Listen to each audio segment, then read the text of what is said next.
after I cook the sausage, before I put the sausage in the sauce, I cook them. Oh yeah, and then I add them to the sauce and finish cooking them.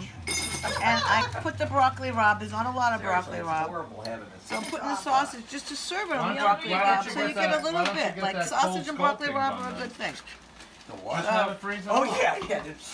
I'm just gonna mix it up, cover it up. Well, right before I serve it, I'm gonna nuke it because I don't know what time everybody's gonna eat. Well, it's But it could be soon. I just want the broccoli rabe to get hot. Of cold sculpting. But that's done. If you need fat removed. I'm gonna ladle a little sauce over it.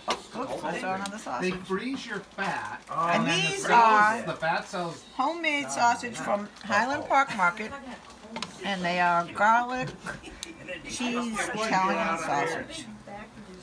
And speaking of cheese, I think cheese would be wonderful over this.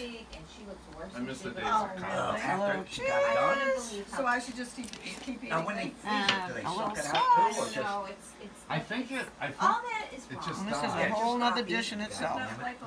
And it's really good for low carb people. There you go, no pasta nada. Cheese.